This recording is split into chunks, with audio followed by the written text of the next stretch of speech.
tribunal ak yooyu pour ñu évacuer lépp du yomb ñoom ñu mën a dem ci ay fiches de parrainage jox leen ko. bon d'autant plus que li nga wax ci cour suprême c'était possible c'est-à-dire moom mënoon na kase.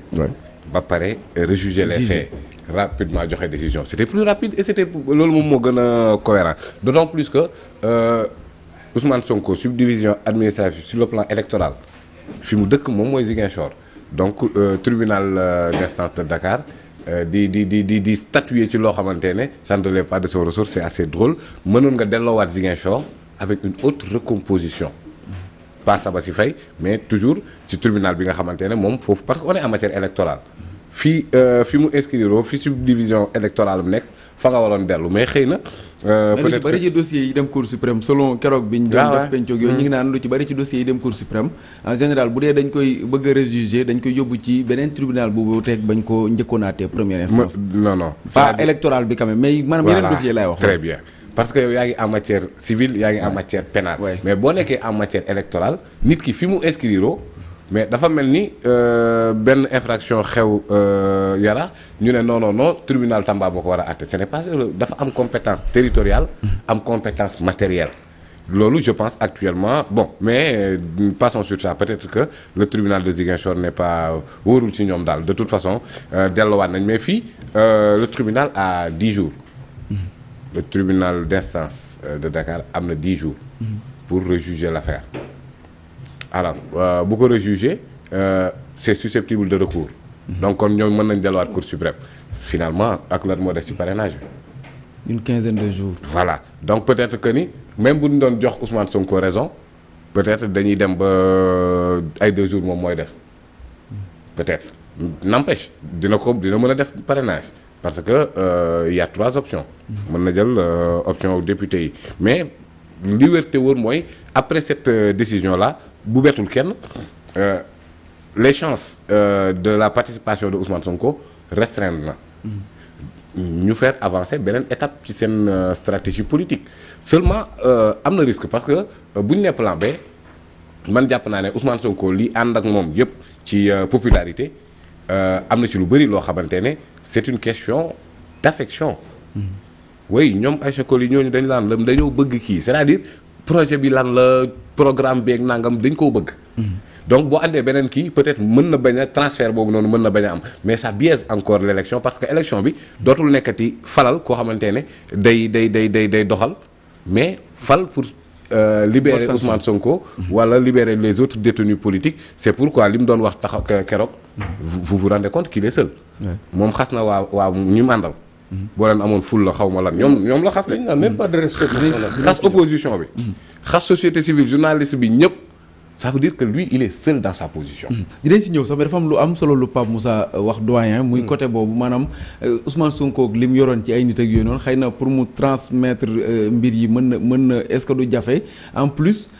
am na lu Wade doon wax mbir mi du banc fauteuil la donc est-ce que yooyu yëpp du nekk ay risques ci présidentiel ñu jël mbir jox kenn en plus aussi report de voix c'est pas automatique. waaw risque ñu jël jox keneen. waaw que faire d'autre xaar toog di xaar ba bis ba ñu ne éliminer nañ il faut ñu participer man il faut ñu participer daal même bu dee vote sanction lay nekk pour contre Macky Sall autant Amadou Ba ñan ci waa Pastef waaw nga ne lu ñuy est-ce que du nekk vote sanction finalement vote sanction contre qui vote sanction contre le régime non ils votent pour leur candidat pour l'élection de leur candidat pourquoi vote sanction ils votent pour leur candidat mënuñoo toog ne xam ma di xoole dañu am seen stratégie Ousmane Sonko mi ngi fii mu ne li des ñëpp xam nañ ko le choix qu'ils ont fait ñëpp xam nañ ko première instance nga dem appel man na dem ba kañ dama ne man je ne m'attarde pas sur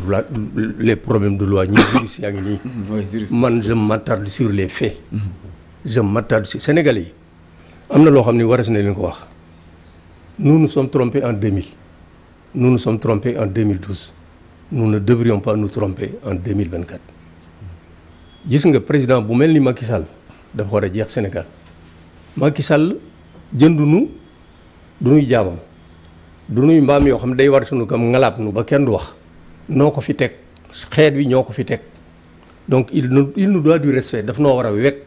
Macky Sall wégunu sax ñi mu àndal du ma ci sori dégg ngeen kàddoom yii dégg ngeen quand les cadres casamançais lui ont adressé une lettre mais kooku il n'a pas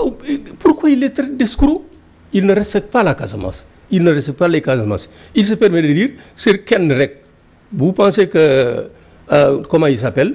Atepa dana jël responsabilité def une déclaration au nom des cadres de la Casamance te kenn yëgu. Il faut qu'on arrête, il faut qu'il respecte les gens. En tant que président de la République, il n'était pas obligé de répondre mënoon mais li ñi ko bind ay déclaration ñaata lañu bis bu ne nga lire déclaration ñu président bàyyil diw donc il n'était pas obligé de répondre wala buy tontu mu ne leen vous êtes adressé non vous avez frappé à la mauvaise porte allez voir la justice man du maa koy génne du maa koy kii waaye je ne recule pas il a dit je ne reculerai pas ça veut dire quoi il ne sortira pas il ne sera pas candidat il recule par rapport à quoi na wax ne nañ bàyyi yëf yi yoon ñu àtte ko donc il faut que le président de la République nous respecte noo ko fi teg jox nañ ko lépp 8 ans nekk na kook Ablaye Wade 12 ans muy 20 ans Sénégal deseluñ ko dara daf na war a dellu njukkal quand Senghor quitté le pouvoir en 1980 il est allé voir toutes les familles religieuses am na fu mu dem kooku ne ko dee da nga fiy toog dañ laa soxla nangam Senghor ne ko sur le plan de la santé je ne me sens pas mal je ne me porte pas mal mais à mon âge on n'est plus maître à un certain âge on n'est plus maître de tous ces réflexes. Or gouverner un pays ce n'est pas rien donc d'accord sama yaram may na ma ko waaye samay at mayatuma ko parce que noonu la defee wër mais kii 3 mois la dese waaye na dem tàggoog nit ñi ci jàmm bàyyi lu Sénégal gi ci jàmm ji ko Ablaye Wade bàyyee woon ci jàmm ja ko Abdou Diouf bàyyee woon mais 3 mois de l'élection nga dinu xëbal dinu saaga dinu traité de non il faut nous n'acceptons pas ça. Est-ce que gisoo un président boo xam ne un président sortant boo xam ne amatul intérêt yu bari maanaam nekkul candidat dégg nañ ko sax li mu wax ci discours bi nga xam ne moom la Ahmed Khalifa Niass wax bi muy répliquer mu ne ko peut-être comme si daanaka buñ ko voteelul foofu noonu c'est bon muy baax na muy Kaolack beneen bi réplique bi mu def ci les cadres casamançais ak li mu doon wax ci table bi nga xam ne ci lañ toogoon bi muy recadrer ku mel ni Abdou Karim Fofana ak yooyu est-ce que sentiroo quand même président bu nga xam ne nag finalement nekkatul dans la politique ak yooyu mais li muy nekk mooy bu dëgg jotee wala loo xam ne da ko war a wax mu wax ko sans langue de bois comme li mu doon wax ak Karim Fofana wala peut-être sans gant mu dem ci à fond. waaw li muy wax Karim Fofana sañ na ko. donc Karim Fofana qui est prompt à menacer les gens nangam mën na ko il l'a ridiculisé devant tout le monde loolu sañ na ko ay waa këram lañu mais ñun quand même dañuy citoyens nous sommes des citoyens am na loo xam ne lii. ji nga man li ma xalaat Macky Sall dama jàpp ne le fait que deful 3e mandat daf koo metti boo si du ca waree boppam moom mu taxaw ne am naa ci droit mais damay respecter sama parole defu ko waa xam la de ay xam la ñaata yoon la wax te la mu wax waroo la am déglu nga le français là Alain Juillet qui a été le directeur général de comme nangam de direction générale de la sécurité extérieure nga xam ne ñoom li xew ci bitim réew yëpp ay affaires yi France Afrique ak yëpp ñoo koy moom xam na li xew nee na nous l'avons obligé à renoncer au 3e mandat mais il a choisi un candidat qui va gagner moo ko wax de te c'est pas n'importe quel français nous l'avons obligé à renoncer au 3e mandat mais il a choisi un candidat qui va gagner le Sénégal est l'un des rares pays qui restent sous notre influence ils ont bien gouverné nangam maanaam ils ont été un bon talibé moo tax bi ma déggee ne Macron woo na ko jox ko dama am kersa man dama am kersa donc poste bi ñu ko jox waaw mais quand même du ma ci sori donc man pour man am na pression extérieure am na pression intérieure te loolu am na lu ci waa Pastef joué mere na leen ci loolu amul benn werante cette pression de l'intérieur là Pastef joué na ci loolu bu bëree bëri et une pression extérieure kooku wax na ko kenn weddi ko ba tey donc man jàpp naa ni mu mel parce que à 3 mois de ton départ nga mel ni marée d'Italie dangaa naan li wolof yi naan dangaa naan yësi non quand même il faut qu'il nous respecte nanu delloo njukkal looloo ko war nanu delloo njukkal toog Sénégalais yi tànn ki ñu war a tànn mu jox ko nu mu tudd dem ca loolu ko Ousmane xaw ma nu mu tudd yox Macron muy les 4 P. En tout cas Pape Moussa, troisième retour de parquet pour notre confrère Pape Sané tey kon mu nekkaat beneen sànq ñu ngi koy wax retour de parquet yi nga xam ne souvent dañ koy faral di dégg mais ci wàll wi nga xam ne moom la doyen di wax muy président de la République Macky Sall ak posture bi ñu gis fan yi nga xam ne ak kàddu yi nga xam ne moom lay tenir di répondre ñenn ñi en public du ci hésiter su fekkente ne daf leen a war a dafa war a apporter une réplique sans gants sans langue de bois comme li mu doon wax lan moo waral changement boobu noonu selon yow wala est-ce que changement la déjà. oui bien sûr xam nga yaa ngi wax léegi Pape Sané yan saay nga dégganteeg ñi nga xamante ne ñoom ñoo nekk dans les prisons. nekk fa ci anam boo xamante ne yenn saay da nga leen di dégg ñu xaqataay di foo di ree paix de l'âme quoi. ataraxie carrément. mais ki nga xamante ne moom moo leen di yóbbu foofu noonu yëpp nekk ci coono bu metti xol bu tàng jër. loolu ça foog pourtant discours yi wax ni yëpp dañuy gis non xol bu tàng la. il n'était pas content du tout. il a attaqué tout le monde. ay fenn c'est-à-dire ay mots yu ñagas. on n'attend pas ça d'un président kilifa comme ni nga ko waxee voilà sans langue de bois toog fenn xas fii xuloo fii nangam dem na ba ci wàllum éducation sax mu ne yàgg naa ko wax ministre bi defu ko. vous vous rendez compte. c'est-à-dire ki nga xamante ne un ministre il exécute dans le cadre d'une politique globale définie par lui. donc moom bu leen di wax defuñu. mais ça quand même ça veut dire que au-delà de l'aspect gouvernemental sur le plan politique il a perdu parce que li doyen moo di wax mooy dëgg dafa bëggoon a doon candidat. te mënut a doon candidat yoon da koy tere. waaye yoon ba mu koy tere Sénégalais am ci taxawaay bu mët sëkk. mu xam ne mënu koo def. benn ñaareel ba mooy sur le plan international bul fàtte ne y a une chose pendante à la CPI. une dénonciation des familles des victimes.